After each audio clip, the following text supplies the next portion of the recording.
ओम त्यागेश्वरम रामकृष्णम शारदां मातृरूपिणीं विवेकानंदमाचार्यं नत्वा वक्ष्यामि शुद्धये योगेन चित्तस्य पदेन वाचा मलं शरीरस्य च भैषजेन योपाकरोत्तं प्रवरं मुनीनां पतञ्जलिं प्राञ्जलिरानतोऽस्मि.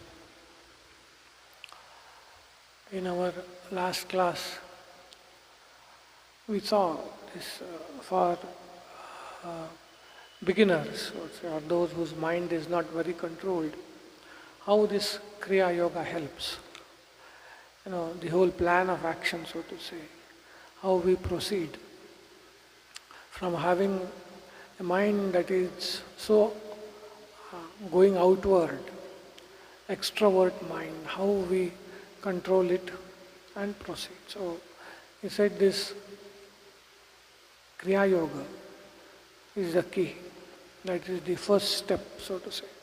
Tapasvadhyaya Ishvara Pranidhana. These will attenuate the kleshas. These will weaken the kleshas. Kleshas are the drives, like attraction, hatred, fear, like that.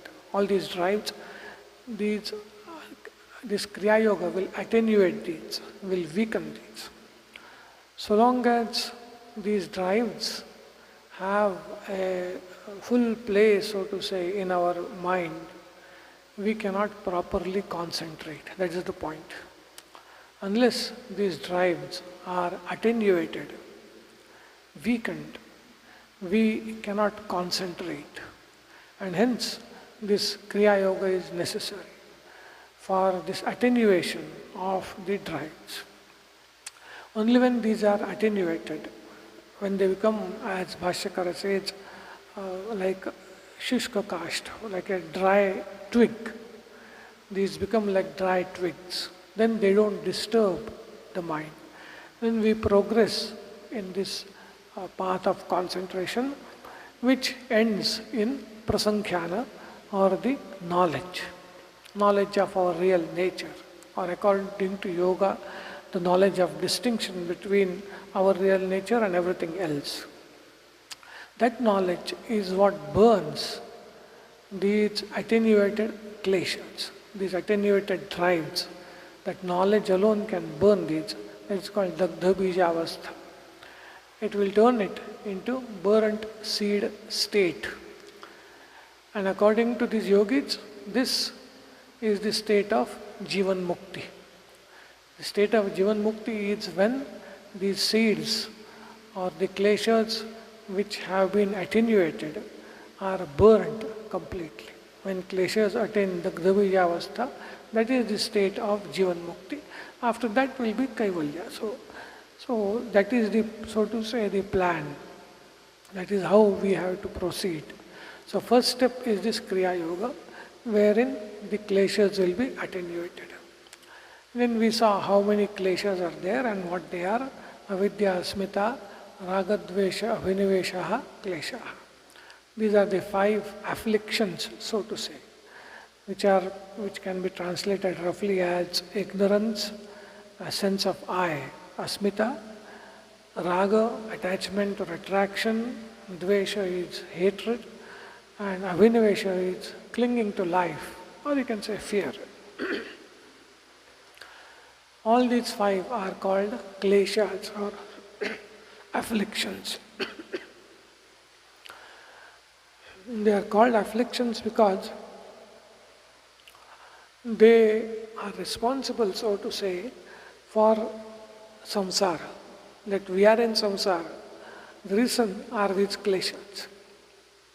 They are very powerful, and so to say, they are the fuel of this whole world. The whole world is running because of the kleshas that are present in the minds of all the human beings and even animals. So these are, so to say, the fuel of the world. And these are the ones which are keeping us in this cycle of birth and death, birth and rebirth, samsara chakra. When they arise, they set in motion, so to say, a chain of events.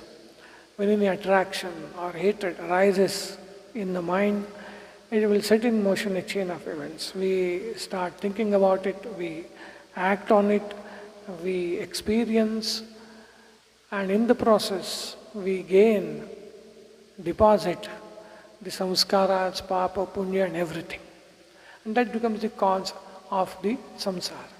That is why these kleshas, they are called kleshas, because they are the causes of the samsara, which is nothing but misery. So on account of causing misery, they are called kleshas, and they are 5 in number. The next 5 sutras define each of these, and he is defining the avidya.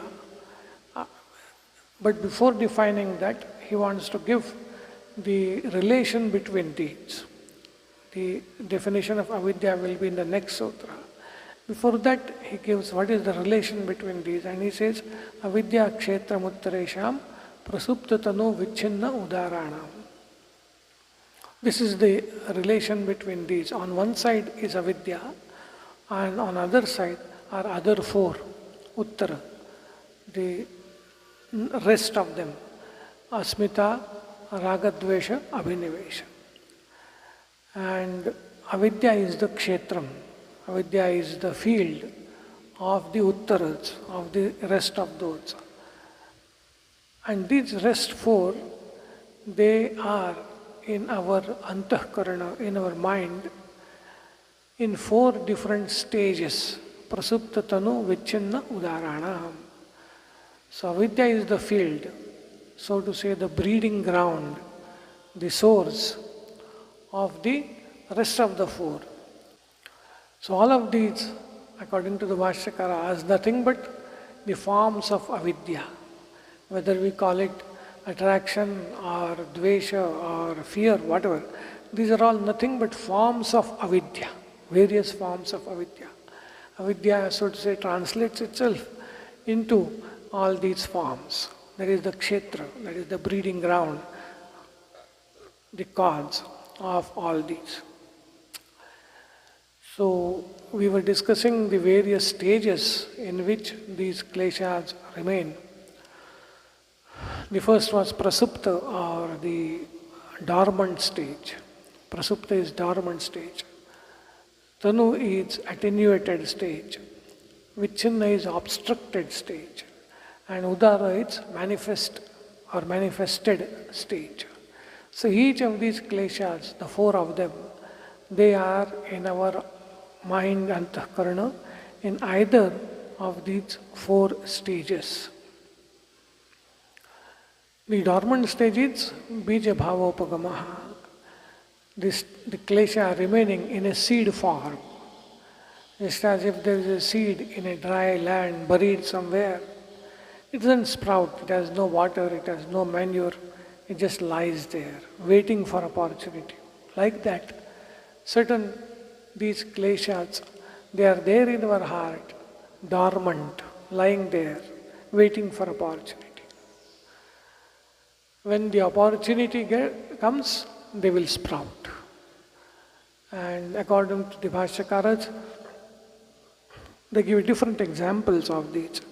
One example is children. In children, the attractions and repulsions that we find in adults, these are absent. They have no concept of power, name, fame, money and all that. So these attractions or even repulsions, these are absent in children. But as the child grows, all these will become manifest. The very fact that these will become manifest means these were there even in the mind as a child, otherwise they wouldn't have become manifest. So in the children, when the person was a child, all these kleshas were there in the dormant stage, the prasupta stage. When the vehicle or the environment became productive or became congenial, all those kleshas became manifest. So that is one example of being prasupta. The other example they give is about the Videhas or Prakritilayas. Now these are special classes of yogis. They are yogis because they have attained very high degree of concentration and samadhi, but the of kleshas, viparita bhavana, contrary thoughts. So it is not only the Kriya Yoga, but along with that, these mental exercises also are necessary. All these together will turn these kleshas into tanuvavastha, into a state of attenuation. This is found in the yogis. The yogis, in their case, these kleshas are tanukrita. They are in attenuated stage. That is the second stage. The third stage is vichinna, that is obstructed. That is explained like when a klesha manifests itself intermittently. Intermittently the klesha manifests itself.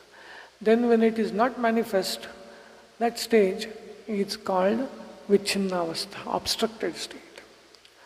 This is the definition given. It manifests itself intermittently. The example given is when there is udaravastha, manifested state of raga, attraction, attachment, the dvesha is absent. It is not felt. We don't experience it. When one is in, so to say, caught or swept over by attraction, by attachment, dvesha is absent. It is not felt. But once this attraction passes off, dvesha will emerge. So that is state where dvesha was in the state of vichinna, when attraction was udara. When raga was udara, the klesha of raga was udara, manifested.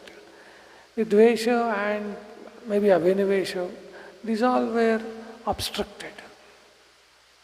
When this raga wave, so to say, passes, the other one comes. Like that, it is a state. It is explained like that. Or it could be attraction for one entity suppressing the attraction for other entity. When I am attracted towards a car, I am carried away by that attraction. My attraction for, say, house or a dress is, so to say, suppressed. It is not manifest. But when this attraction passes away, attraction of car passes away, the attraction for other things will come up.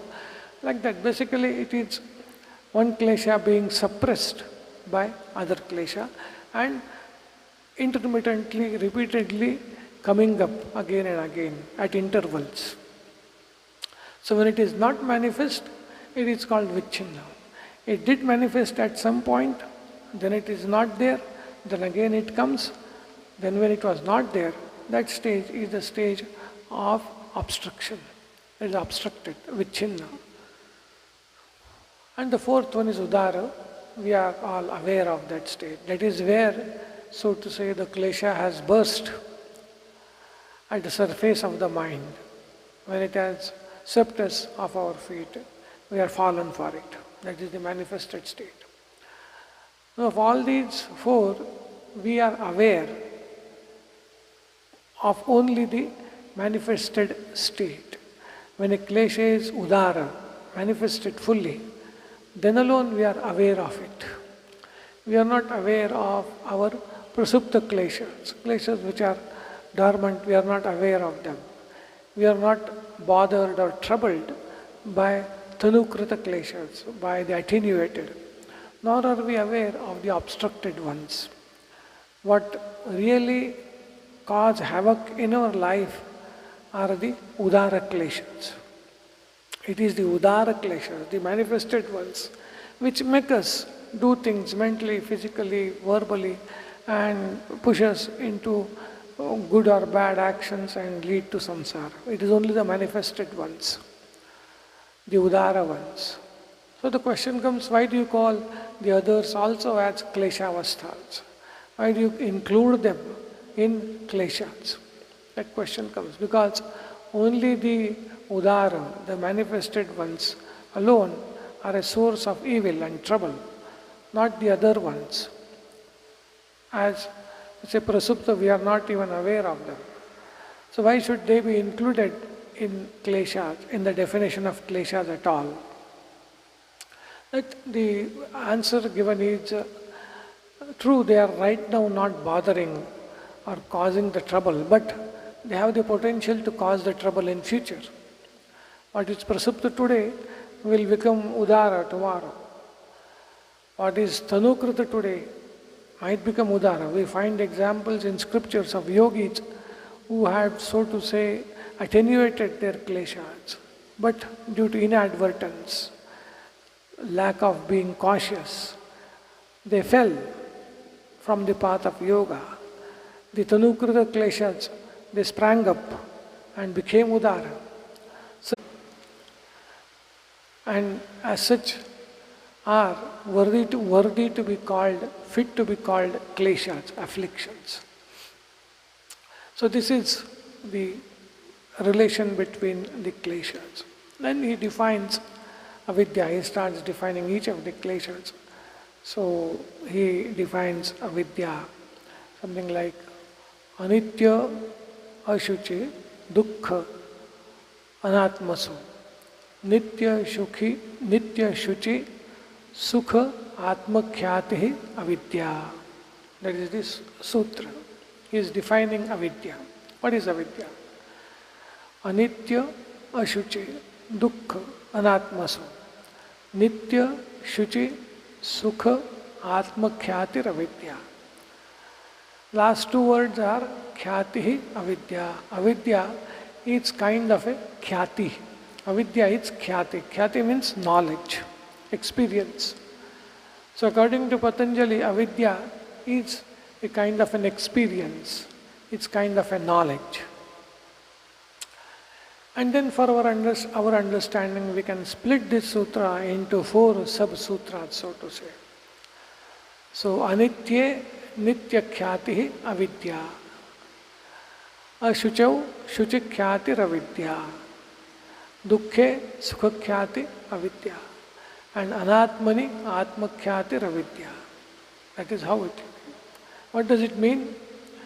It means anitya, which is impermanent, in that nitya khyati, experience or knowledge or taking it to be nitya, permanent, that is avidya.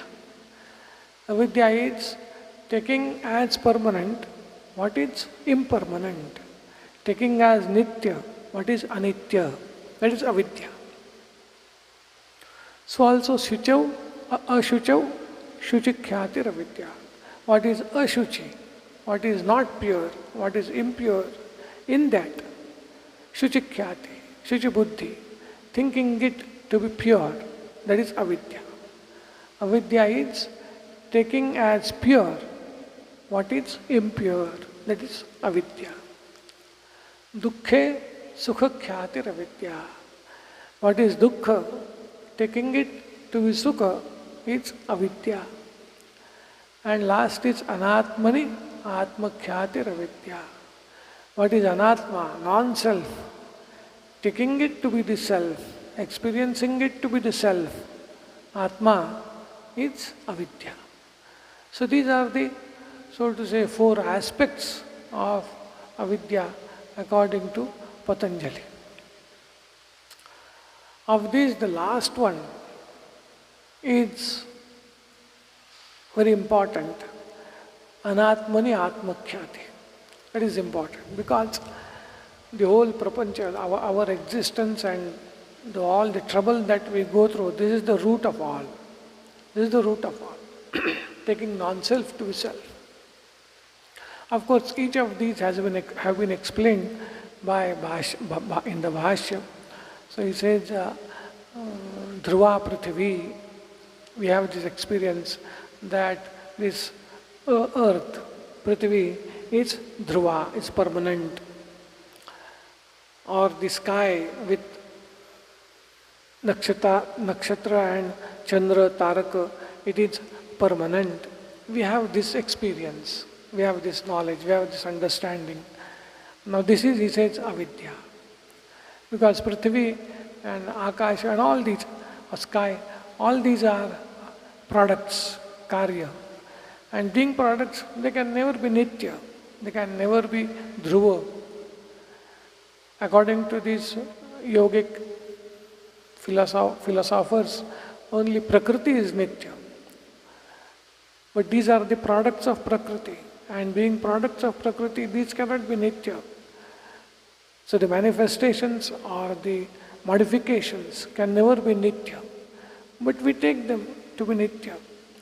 So anitya atma buddhi. That which is anitya, in that nitya buddhi. Anitya nitya buddhi. That is avidya according to them. And of course we have the example in our own life. We think this body is going to live eternally. Or things that we possess, we think they are going to live eternally. The way we take care of them and the way we invest ourselves in the things around us, it's as if we think they are going to last eternally. So anitya nitya buddhi is there in our life. That is one of the aspects of avidya. Like that there are other three aspects we will see in our next class. Om Shanti Shanti Shanti Hari Om Tat Sat Sri Ramakrishna Arpanamastu.